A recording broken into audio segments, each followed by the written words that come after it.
Hello, hello, and welcome. So, this is a video about Emmanuel Todd and his section from his very sort of infamous work on family systems and ideology. Um, for those who don't know, not familiar with this, Todd is a French, um, so you call him a demographer. He's kind of a demographer and a historian. He's also sort of a commentator on geopolitical affairs sometimes too. Um, and he wrote a book about family systems and modern ideology. So he sort of uh, addresses modern ideologies, liberalism, communism, fascism, and so forth as expressions of older, deeper anthropological systems which relate to family order, and so on. It's complicated. I won't spend all the time explaining it here. I do have another video all about this, which I will link in the description, which gives you a better breakdown of his theory. Um, but in this section, I want to look at the uh, the individual, what he calls the two forms of the individual. Um, I haven't actually read this yet. I was gonna do an analysis and then do a kind of breakdown video, but I thought it might be more interesting just to read it like for the first time and just hit record, read, and do some commentary and analysis as we go. So it probably will take me a few videos to get through this chapter. It's only like 30, 40 pages chapter, but still, if you're doing live reading and analysis, it'll probably take me a few videos to get through. Now, one of the reasons I wanted to do this was because I read like the first two paragraphs and my mind was just set a bit on fire with thoughts. And I was like, okay, well, this would be more useful just to read it and hit record. But perhaps just before we start, just to remind the listener um, about Todd's theory. The important things about these distinctions between family systems really relates to, um, and this is he has a larger model of family systems relating to the entire world, but I'm going to focus on Europe here, primarily because the Enlightenment and modernity sort of sprung out of Europe, so it's important in order to understand modernity itself to to kind of focus in a little bit in a kind of Eurocentric way. You don't have to limit yourself to this. You can read the entire book he has on family systems, and he talks about other countries, Asia, Africa, and so forth. But to understand modernity, I do think it's important to focus in a bit more, to be a little bit Eurocentric. We could say focus more. And when I say Eurocentric, I also include Russia in this. It's very important to realize that Russia is an important aspect and expression of modernity. Um, they're not the third world or something like this. They can't be just sort of excluded from what we from a Eurocentric understanding of modernity and analysis of modernity. Russia is equally part of that.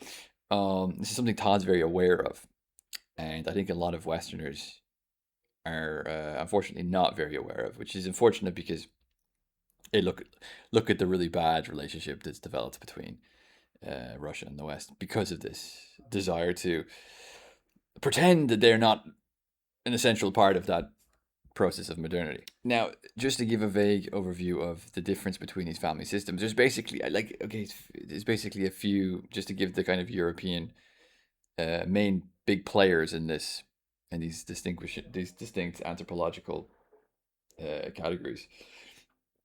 You've got the Anglosphere, um, and also like Holland and I think Denmark too are sort of incorporated in that. He calls them the absolute nuclear family. And again, like look at my analysis to see the whole description of this. But there's just to give a very, very, very vague overview that the system here leads to a strong emphasis on individualism, not equality, individualism. Then you've got the egalitarian family system, which is the France is divided according to Todd, between different systems. But the Paris Basin, which basically is the sort of the leading aspect, is egalitarian family system, and that focuses a lot of attention not just on individualism but also on equality. Equality and individualism are very important in this anthropological category. Into that into that group, you've also have some parts of Spain, some parts of Italy, Greece. I think I'm not entirely sure on Greece. I have to check, but you kind of have a bit of a Mediterranean setting there. Then you've got the I think what was originally called the STEM family system, but then Todd changed it to authoritarian family system. He's being a little bit of a boomer here. Trying to polemize a little bit against one system, and this is Germany, the Germanic speaking countries, also Celtic countries like Scotland and Ireland, Wales, maybe not, less so, I'm not sure, and the Scandinavian countries, and some other parts of Central Europe, I think. And this one is more, I suppose, it's more collectivistic than the Anglo. It's not as collectivistic as the Russian or the Chinese system, but it's more collectivistic, and there's more of a kind of, I suppose you could sort of polemicize and say it's more authoritarian in certain ways, but what does that even mean, and so on and so forth. But nonetheless, yeah, that's the kind of Germanic Celtic system. And then lastly, you've got the Russian one, and the Russian, I think he calls it the communal family, or the communitarian family, and there's a strong emphasis on collectivism, and equality, but also authority. So there's an emphasis on equality in this system, but there's not such a strong emphasis on individualism. And there's also a strong emphasis on paternal authority in the system. So it's one's kind of paradoxical in some ways. It's like you have a certain amount of egalitarian and collectivism, but also a certain amount of authoritarianism, which kind of makes sense when you think about like Stalin and so forth. So these are the main. Let's say these are the main players within the kind of, if we take a kind of Eurocentric anthropological perspective. So in this chapter, he will talk about the two forms of individualism, and here he's focusing more on the Anglo absolute nuclear family, and the let's say it's not simply French, but let's just, for all intents and purposes, call it French, because I think within the modern world, the French were the most the most powerful, let's say, kind of cultural national vehicle for the egalitarian nuclear family. So you got these two forms of individualism. Let's say the French versus the Anglo. Just to simplify it. Okay. All right. I'm gonna read. I might cut out a lot of it after, but I'm gonna read and then keep in important parts. Anyway, so let's start. He says, until the beginning of the 20th century, the individual was the hero of the social sciences and of political thought. He was at the heart of the 18th century English liberal thought. He remained an essential element of French sociological theories of the late 19th century. But in the 20th century, with the rise of Germany and then of Russia, and with the diffusion of their social science and their ideologies, the hero disappeared, making way for sociological constructions which stressed the non-existence of consciousness and the importance of collective forces in determining events. Okay, you can see why I read that one passage and just had to make a video on this, because this is actually very interesting.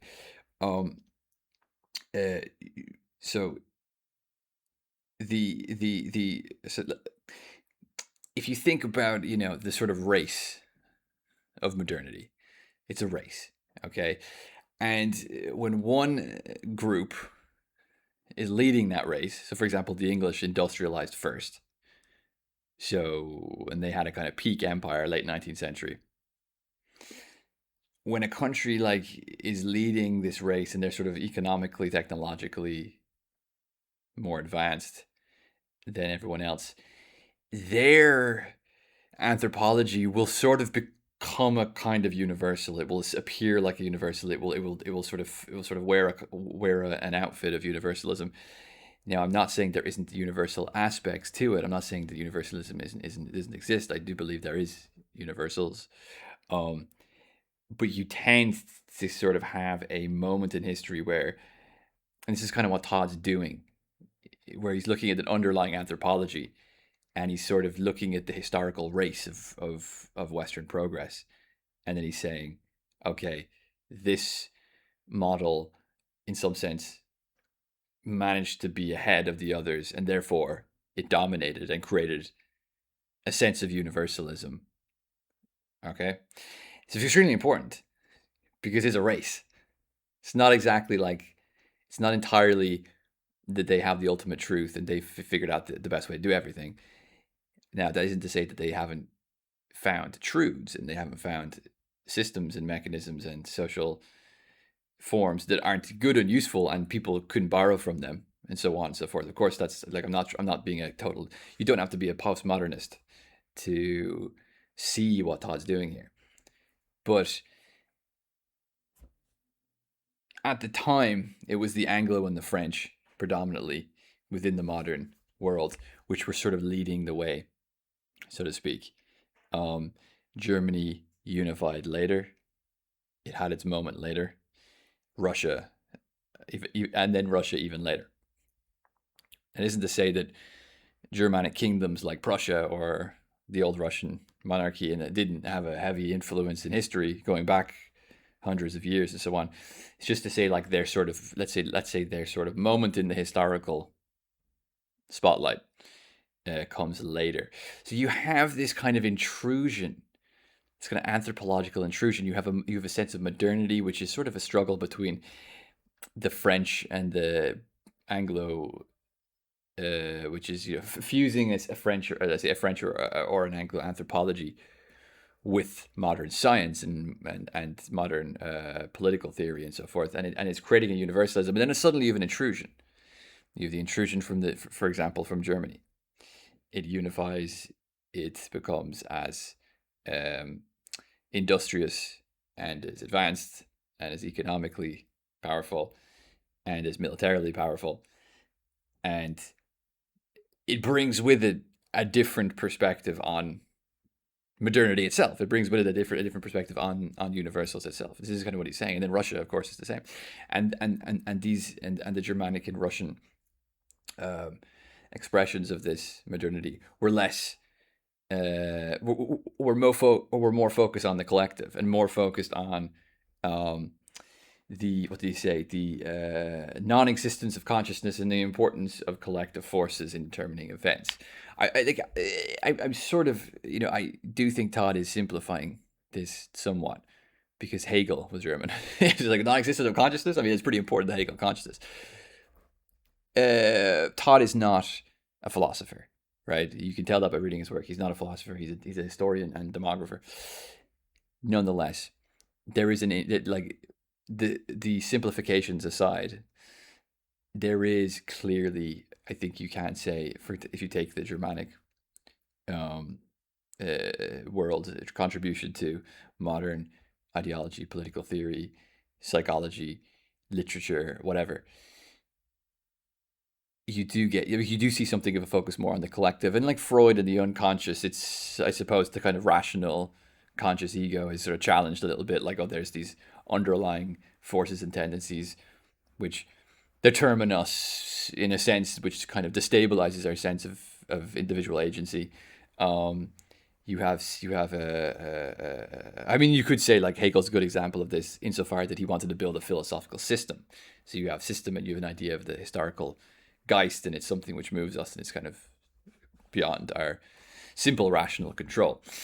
And then, of course, with the Russian sphere of communism and Soviet Union and all the rest, clearly here you have a very, very strong collectivism and a whole political system that's built off of the assumption that the individual is completely useless, weak, or even non-existent, right? So, it's even more extreme. And it's very important to understand the world today because, like, look at China. Like, China is a good example of this, a very collectivist society that's now advanced to the point where it's economically, technologically on the same level, basically, as everyone else. So you have a leveling out, and then you have a crisis within these earlier anthropologies, the Anglo and the French and so forth, which focused heavily on the individual.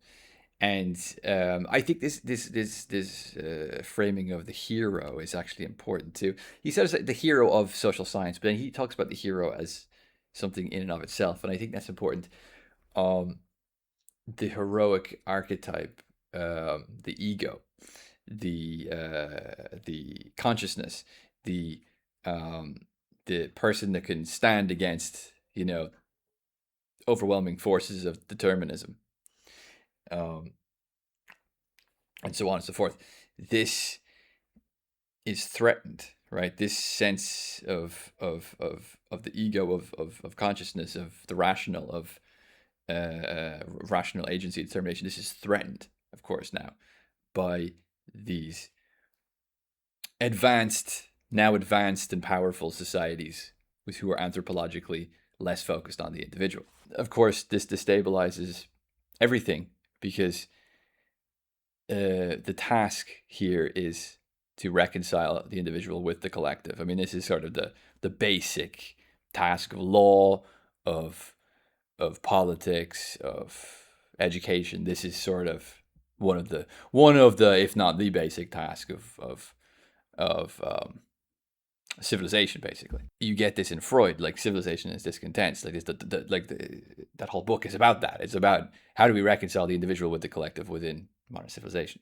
I would just push back a little bit here against Todd, insofar that it does. I do think that we need to be a bit more specific here. I do think that we're talking about a modern expression of the anthropology of, for example, the Germanic or the Russian anthropology, because there is within the German cultural historical sphere strong hero archetypes, right? You have within the Scandinavian mythos, you have Viking sagas, Ragnar Lothbrok. You have the poetic Edda. You have Sigurd and Sigmund, and if you read the poetic Edda, you do have these kind of prototypical Indo-European sort of archetypes of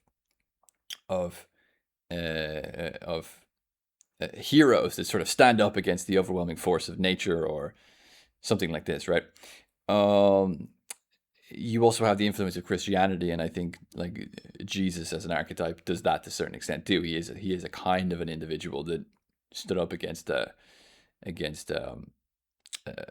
social order, and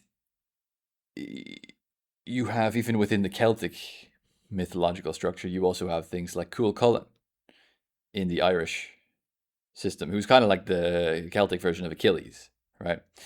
And so like it's not. So I wouldn't go so far to say that for example, the Germanic or Celtic world never had heroic individual identification. I mean, clearly it did, right? But I suppose what he's saying is that in the modern, as an expression of modern industrialized society, that becomes lost within the Russian and Germanic world. Okay, the Celtic is so small at this point; it doesn't play much of a larger role, but it's kind of lost. It gets kind of lost within these more collectivistic sensibilities, and that's sort of expressed to somewhat in the political and social scientific theories and experiments which came with that, like fascism and communism and so forth. So we are speaking specifically here of modernity. It's also an interesting point to make because it's not true that modernity always, let's say, empowers and enlivens the individual and the rational. Right? No, not really. I mean, like the whole lesson of the 20th century is that it doesn't, and actually the lesson today is also that it doesn't necessarily. If you think of social media and so on. If you think of the Chinese social credit system and so forth, like clearly that's not true. Modernity threatens the individual, right? So the difficulty here is exactly because the French and the Anglo model of modernity, I suppose, it had a stronger sense of individualism to it. There was a false assumption that modernity as a whole would be something which would enliven and strengthen the individual, but that's clearly not true. It's not a universal truth. There's nothing necessarily about modernity that will do that. Anyway, I've ranted too much already. Let's keep reading. Okay, at the crossroads of the two modes of thought, Durkheim tried to reconcile in his interpretation of suicide the action of individual will and that of social forces. He took further than anyone else a latent 19th century idea, that of the progressive emergence of the individual, an atom freed from the rigid structures of traditional rural society, from the extended family of the past, stepping hesitantly towards an ill-defined personal and social future. Durkheim's individual believes himself to be free, but is simply anomic, without laws or goals. For this reason, he is in anguish. Sorry, let's change the page. For this reason, he is in anguish, consumed by collective destructive suicidal forces.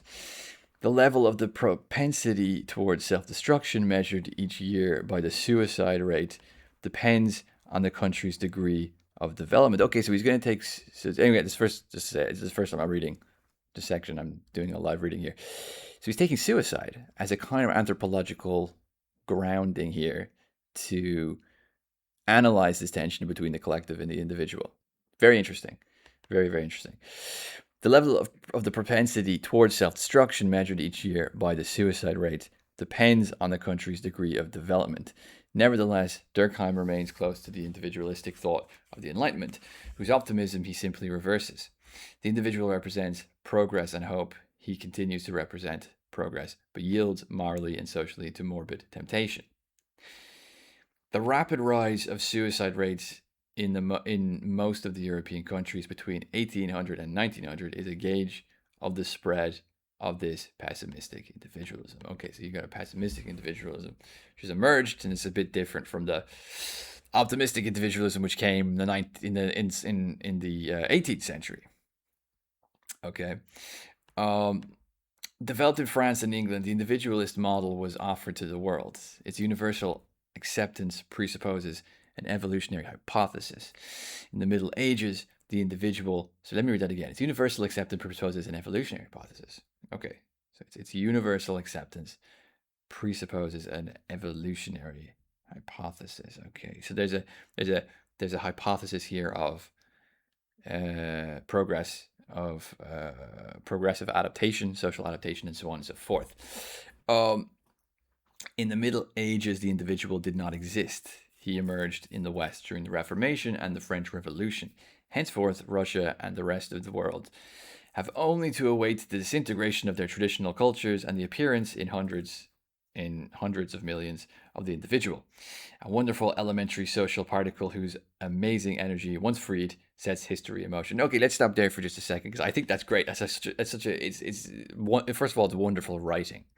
Like Todd's a good writer. He's not a complete academic who doesn't know how to sort of grip you a little bit. Very important thing to realize about the French Revolution and the Reformation. Now, obviously, the French Revolution is more French, and I think the Reformation is more Anglo, although also a little bit Germanic with the Lutherans and so forth, but probably more so Anglo.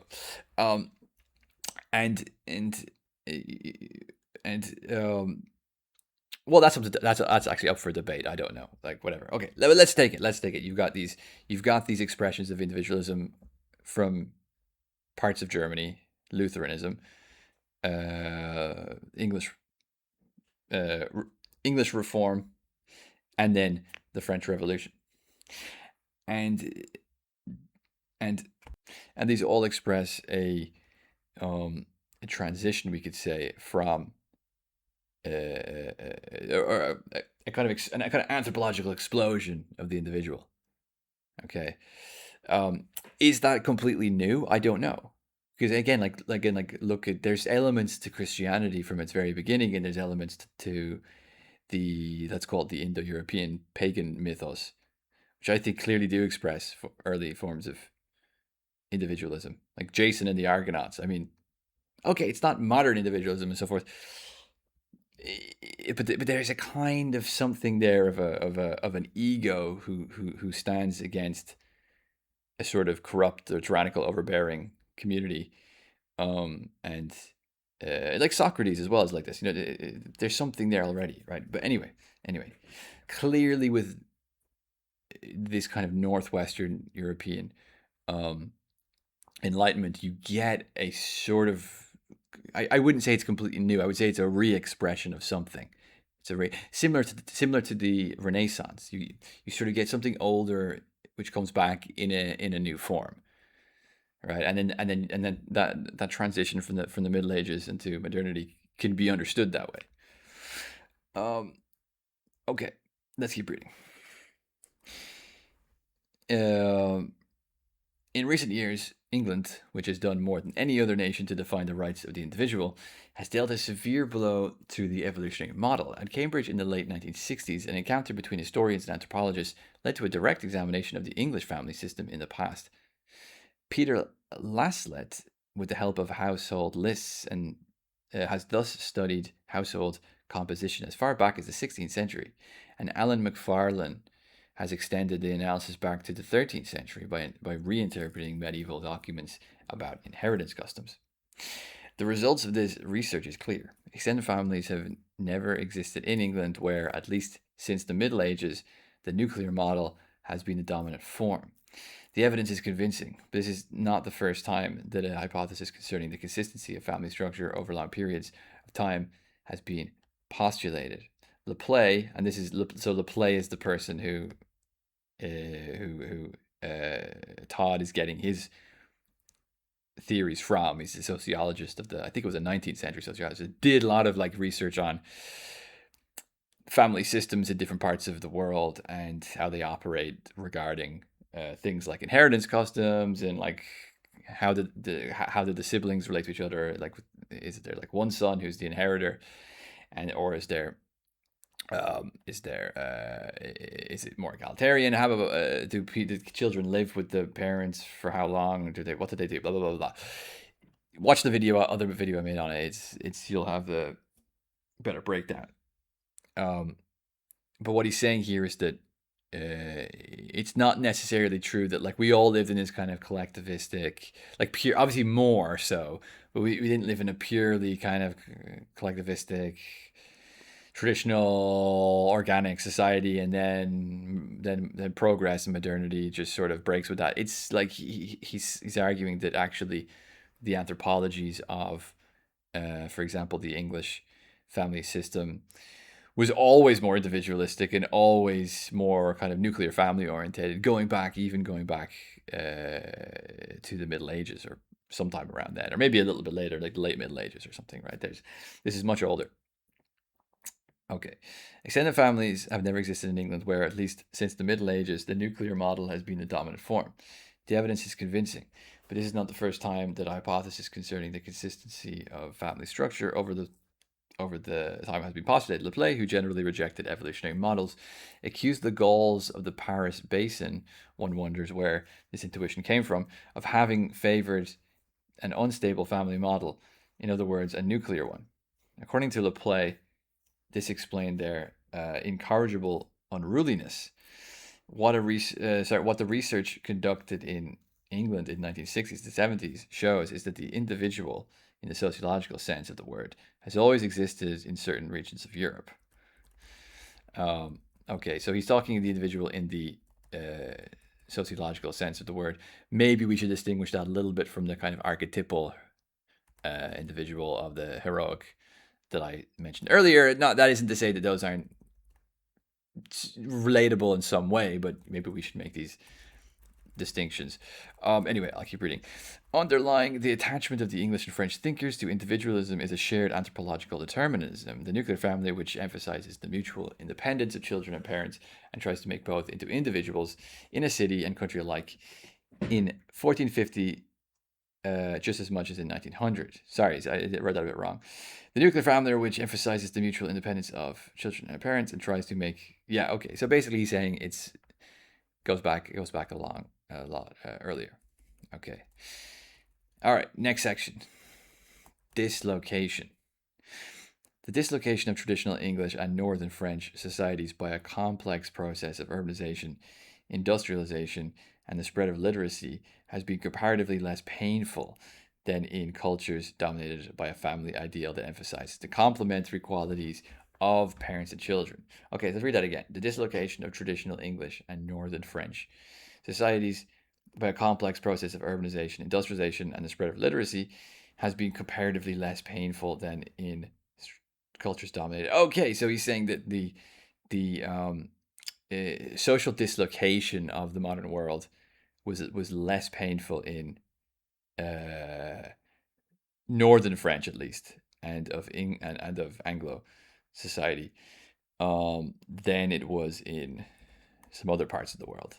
Okay,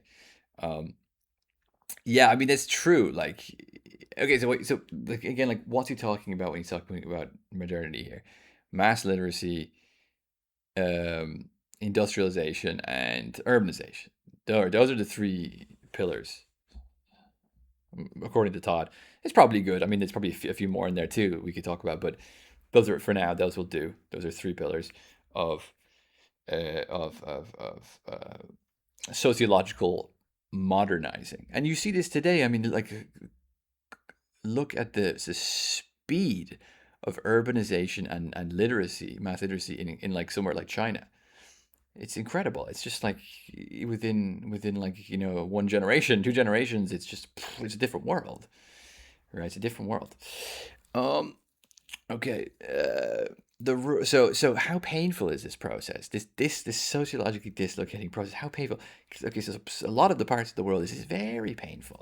This is very difficult. This leads to a lot of tension, a lot of immiseration, a lot of um conflict, a lot of confusion, you know, and like of course on an individual level, um, this is every society will have some groups and some people that will respond to this process better than others. Having said that, on a collective level, it's very clear that, for example, in Germany, I would say also the Celtic countries, in Russia, in China, perhaps even in some of these other places like Greece, um, Italy. Italy's a good example actually here because I don't think a very family oriented society, very strong sense of close knit social bond. They went through a phase of kind of civil wars and fascism and so forth. It's I suppose in some sense what Todd is saying here is that you can analyze modern ideological phenomena such as fascism and communism as being an expressions of this very painful transition into societies which are determined by the modern forces of urbanization, industrialization, and mass literacy.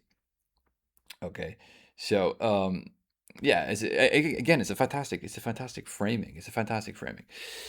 All right, let's keep reading. The rural exodus separates the generations and erodes the core of complex families of the exogenous community and authoritarian models. It has no effect on the system dominated by nuclear households, where the early breakdown of domestic groups is socially acceptable and prepared for by an apprenticeship in individual autonomy from childhood.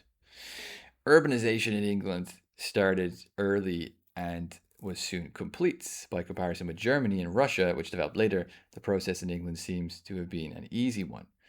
It occurred in a peasant society which was already very flexible. Again, so this is what we're talking about here. It's like we're not talking about this one big story of organic, strong, collective social ties and roots, and then that changes to the more modern model. Talking about like pre-existing anthropological tendencies in which the forces of modernity were easier or harder to accommodate. Easier or harder to accommodate. And that's a completely different framing to the kind of predominant one that that we tend to have today, which is the evolutionary model, of course, which he's undermining here. Okay. It would be wrong, however, to imagine an idyllic, effortless transformation, although in the case of the nuclear family systems, the upheaval among the large numbers of people who were shifted into a modern environment, literate, urban, and industrial, is largely temporary. The example of Durkheim's primary indicator, suicide rates, is significant. Everywhere in Europe during the 19th century period of modernization, the frequency of suicide increases. Okay, read that again. Everywhere in Europe during the 19th century period of modernization, the frequency of suicide increases. In England, the increase is remarkably slow. In the north of France, it is rapid, but it is followed in the middle of the 20th century by a sharp decrease to a less spectacular level. In countries with complex family structures, like Germany, Sweden, Hungary, Finland, and Austria, suicide rates level off in the 20th century but remain high. Okay. So suicide here can be used as a sort of to analyze as a sort of symptom of this kind of this difficulty with modernization. Political expressions of the moral disturbance created by dislocation are equally transitory in a country like France. Countries with an egalitarian nuclear family structure derive from their egalitarianism a slight but definite leaning towards communism, but not comparable with that of exogamous community family countries, but still not negligible. The capitals and major towns of egalitarian nuclear family regions are often centers of substantial communist implantation. The capitals and major towns of egalitarian families. Okay, yeah, because this is something I looked at before in the first video. It's the egalitarian nuclear family is not like as it doesn't tend towards communism to the same extent that the collective family structures like Russia or China and so forth do, but they are more open to it than the Anglosphere, for example, than the absolute nuclear family. Oh, but this political geography, sorry, the capitals and major towns. This was true of Paris in 1921, and in the case of Athens today. But this political geography, the result of dislocation, is temporary. It is already breaking down, as is clear from the collapse of the French Communist Party in the Paris region since 1978. Once the urbanization process is complete, the stabilization of the population makes the communist integrating mechanism redundant. In the case of Paris, these movements of growth and decline in suicide rates and in communism are parallel. They follow one another a generation apart. Suicide rates begin to decline after 1945, the French Communist Party after 1978. Interesting. So what he's saying here is that communism sort of operates in some sense as a sort of temporary mechanism by which to facilitate integration into the modern anthropological system, we could say, or the modern stage of sociological anthropological life. Which is why it kind of operates. It kind of bursts. It sort of opens up and bursts with modernity, but then it sort of fizzes out. It sort of fades away for some unknown reason. And I suppose here he's saying it fades away because its role is sort of to supplement or to sort of integrate us into like to transition us, we could say, through that dislocation. But then eventually eventually once that transition happens, everyone just becomes a liberal.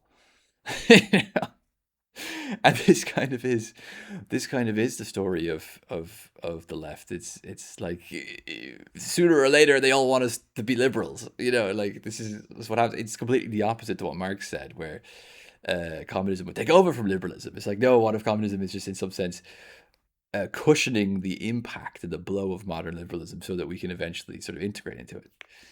Okay. I mean, in some sense, you could even think of like communities that went to the United States from Europe and they kind of were off the boat and they were somewhere completely new and they didn't know what to do. And then you had these communities that were set up that were helping them integrate. Let's say you were Irish or Italian or Polish and you just got off the boat in New York or Boston or somewhere.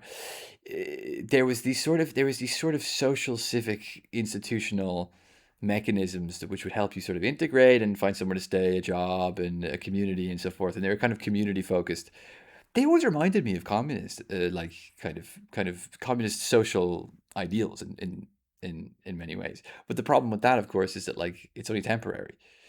They will help you integrate, and once you're integrating, well, then you're a liberal. Again, it's a complete, remarkably intelligent and novel way to look at this stuff. Um, okay. My lip started bleeding in the middle of this podcast. I'm gonna have to take that as like a kind of Jungian synchronicity. This is my resistance to the modern world here. Blood, blood from my mouth. I am speaking. I am speaking with the spilled blood of the dislocated peoples. Um. Okay. All right. Next section. Let's just read the next section. Impossible totalitarianism. Cromwell and Robespierre. Okay, interesting. France and England did not wait for the arrival of communism before having their revolutions, destroying the monarchy and replacing it with power that did not depend on hereditary means of passing down authority, so forth. The process was not at all straightforward, not without struggle and violence. England had a civil war in the 17th century, before France, and, as in France, the culmination of several years of revolutionary strife and the establishment of a dictatorship. But Cromwell's power, like that of Robespierre's 150 years later, had two fundamental characteristics. It was temporary, and it respected private property. The English Commonwealth lasted a few years, and Robespierre's dictatorship a few months. In both cases, the people were required to conform to a particular moral and ideological order, not an economic one. Never did the French and English revolutions question the right of individuals to independent activity within society. On the contrary, on an economic level, the English Revolution was eager to diminish the power of the state. On the contrary, the economic level, the English Revolution was eager to diminish the power of the state, while the French Revolution specialized in despoiling one branch of the ancient regime, the church. Yeah, okay. I was thinking about this the other day. I was thinking of how like kind of vehemently secular France is, and how uh, their sort of excessive distaste for like the place of religion in society, always wanting to like take religion and kind of subdue it under a secular authority. And then I was thinking that how the English are more tolerant with public religious displays. They're kind of more open and tolerant to the inclusion of religion in society, but they're very, very intolerant, I would say, of let's call it like kind of political, like collective, like impassioned political ideology.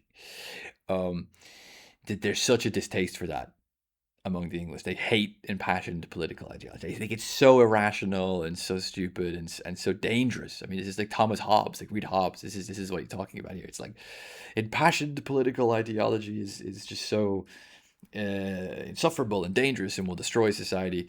Whereas the French have the same view of religion. They have the exact same aversion, but towards religion instead of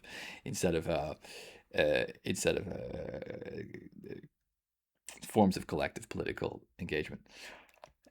Anyway, just an observation. England quickly established the principle of constitutional monarchy, which has remained stable since the 18th century. France, on the other hand, moved into a period of political instability in the 19th century. She grew accustomed to seeing Paris overthrow the regime every 20 years, but never questioned the economic and cultural independence of civil society from the state. When despotism appeared under Napoleon I, does he mean here Napoleon or like Napoleon's was it nephew? I don't know. Um, I always get confused on the numbers. When despotism appeared under Napoleon I, Charles, sorry, the text is blurred. Charles the Fifth, I think it is Charles the Fifth, or Napoleon the Third, or in Paris under the Commune, it did not culminate in totalitarianism of either left or right.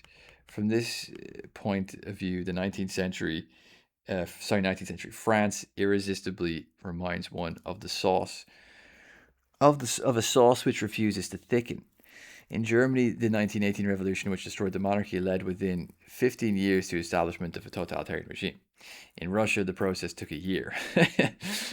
France, after the convulsions of the Commune, the culmination of popular insurrections in Paris, proceeded a parliamentary republic, a model of respect for liberty and of individualistic temper. Undoubtedly, excuse me, undoubtedly, revolutionary thought has always embodied a penchant for totalitarianism. But in both France and England, the merchants, um, sorry, both France and England, the mechanisms of total power broke down in the face of nuclear family structures, which was incapable of renouncing individualistic values or of allowing men to be absorbed into the state machine. Okay, interesting. So he's saying that the reason why moments of political upheaval and revolution in in France, in northern France at least, which is the capital, so it kind of means basically the whole country, and in uh, England never led to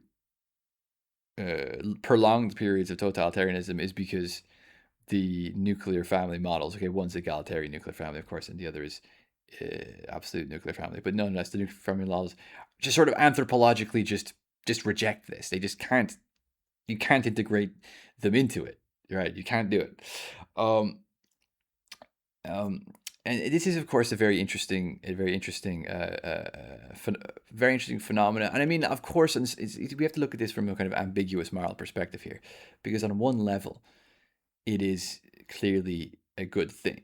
It is clearly a good thing. There's a kind of inbuilt anthropological immunity, we can nearly call it, to totalitarianism.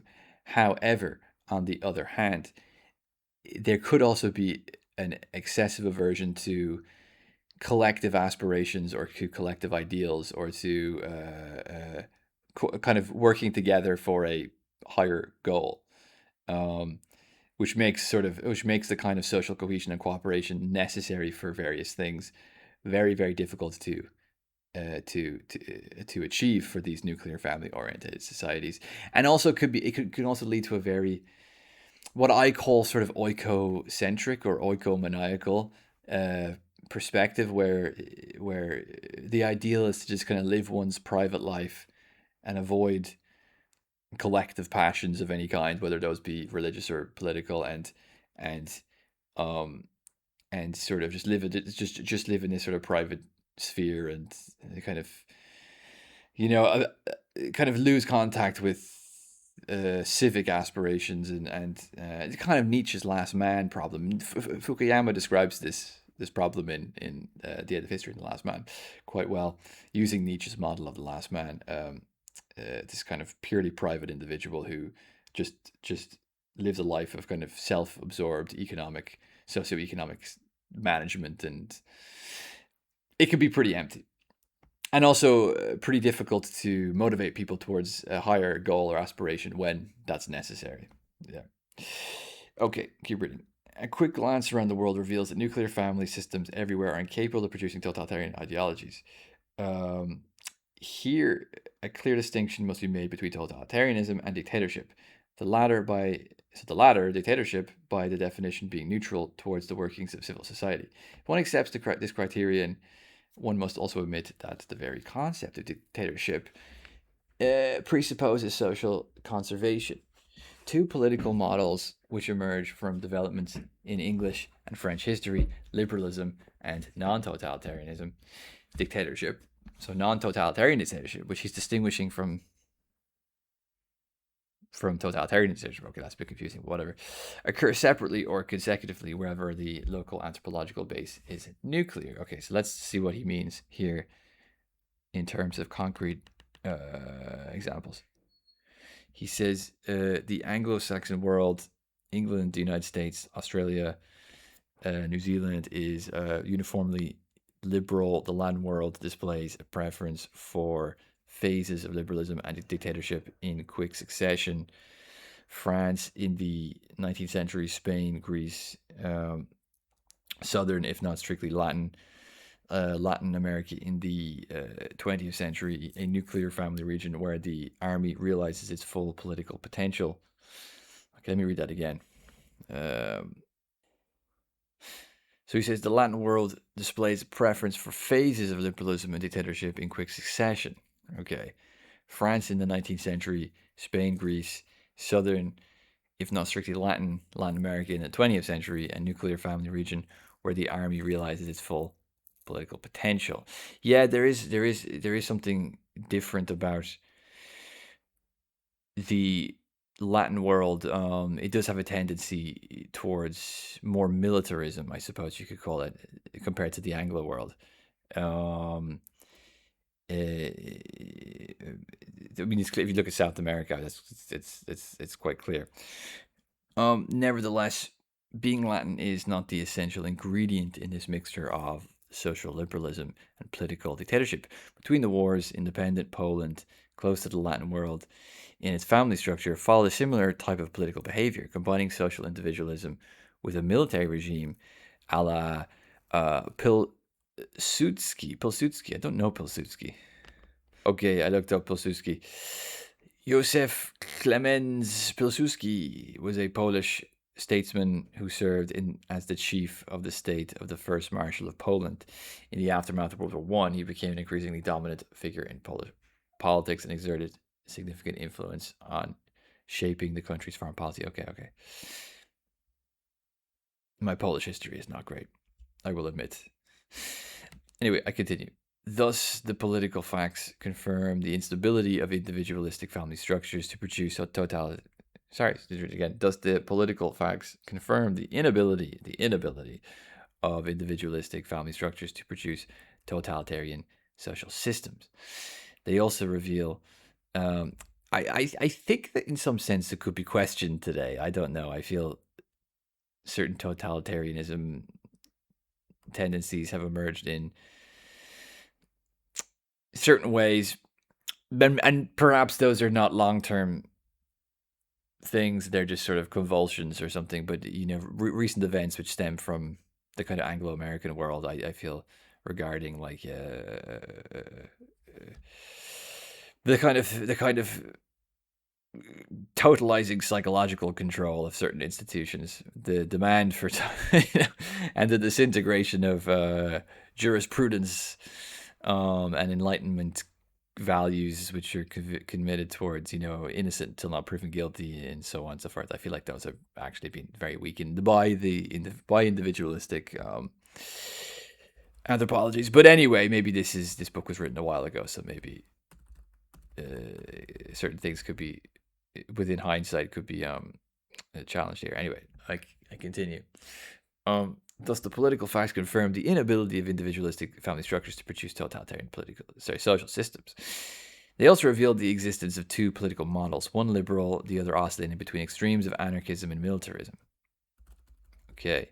However, if one stops thinking of legitimacy in terms of universal suffrage, both the liberal and the anarcho-military systems can be seen to have one vital thing in common: governmental instability. The electoral model ensures a rapid turnover of presidents or prime ministers in the United States and in England. The succession of military coups in Latin America produces a series of governments following one another with equal rapidity. And let us not forget the 19th century France. Thanks to, France in the entire beginning of the 19th century was just insane. After Napoleon, at least, it was just assassination and turnover and a different leader, and it's gone back to the monarchy, and then it goes back to another republic, and then it goes back to the monarchy, and then blah, blah, blah, blah. It's just mental. The succession of military coups in Latin America produces a series of governments following one another with equal rapidity. Blah, blah, blah, blah. Okay, I read that part already. And let us not forget 19th century France. Thanks to periodic revolutions, she changed regimes more frequently than 20th century Sweden has changed governments. It changed entire regimes more frequently. The individualist temperament thus expresses in two different ways its aptitude for replacing the government in office by free elections or by force. Its use of the force, however, is unstable and anarchistic and does not give rise to totalitarian settlement. Okay, there's something kind of quasi-anarchistic about these, about at least the egalitarian nuclear family model. The essential difference between the liberal and anarcho-military models arises from the distinction between the two nuclear family models, absolute and egalitarian. But before moving on to analyze the relationship between liberalism and the absolute nuclear family and the link between anarcho-militarism and egalitarian nuclear family, I would like to emphasize a number of other characteristics which are shared by the two individualistic family models, which are expressed by similarities in the economic and social behavior.